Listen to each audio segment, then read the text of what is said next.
Bonjour. Aujourd'hui, dans le chapitre des limites, nous allons voir comment on peut calculer des limites lorsque x tend vers l'infini.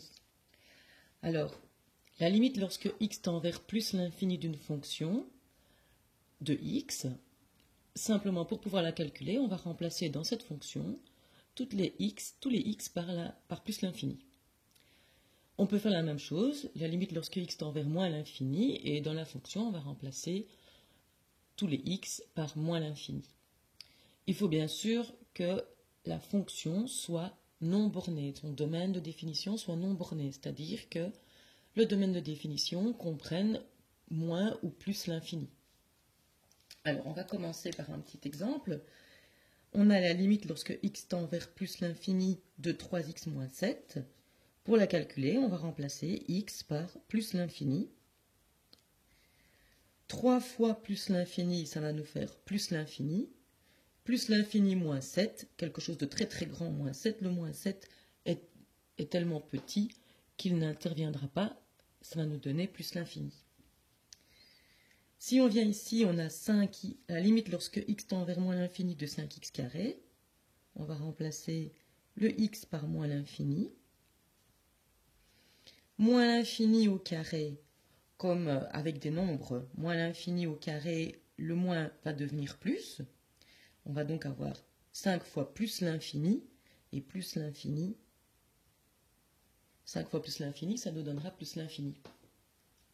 La limite lorsque x tend vers plus l'infini de 3x carré plus 2x moins 7, 3 fois plus l'infini au carré plus 2 fois plus l'infini moins 7.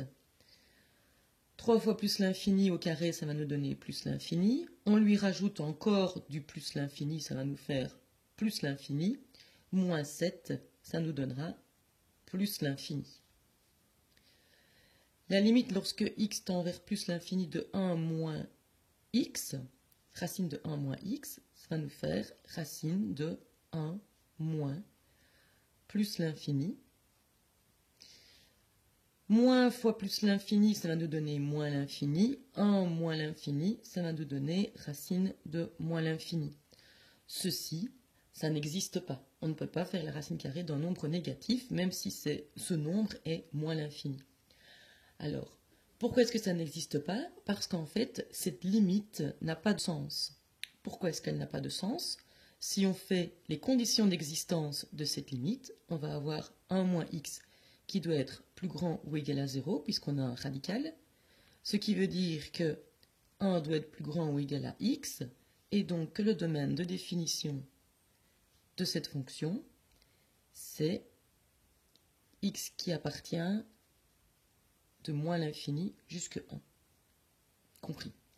Et donc ici, on est en train de demander ce qui se passe en plus l'infini, alors que cette fonction ne va pas jusque-là. Donc forcément, ça n'existe pas, ça n'a pas de sens. Ici, on nous demande la limite lorsque x tend vers plus l'infini de moins 7 sur x plus 5. Donc ça va nous faire moins 7 sur plus l'infini plus 5. Alors, plus l'infini plus 5, ça va nous faire plus l'infini, moins 7 divisé par plus l'infini. Alors ça, il faut un petit peu savoir ce que ça donne quand on divise par l'infini. On n'a pas encore vraiment vu ça. Mais on va un petit peu essayer de voir ce que ça fait. Si on a par exemple 1 divisé par 100, 1 divisé par 100, ça va nous donner 1 centième. Si on a 1 divisé par 10 000, ça va nous donner en fait 1 10 millième. Et si on a 1 divisé par 1 million, ça va nous donner 1 millionième. Donc, on voit bien que plus ça augmente au dénominateur, plus le résultat total est petit.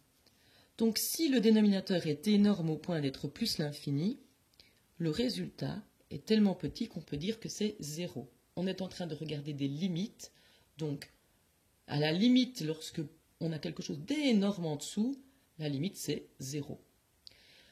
On peut même aller un petit peu plus loin en sachant que ici on a quelque chose de négatif divisé par quelque chose de positif. Donc ici ce sera quelque chose de négatif. On peut écrire 0 moins. Lorsqu'on remplace x par moins l'infini ici dedans, La première chose à faire, en tout cas, c'est de simplifier. On a 5x4 sur x carré. On va simplifier x4 et x carré, ce qui nous fait 5x carré.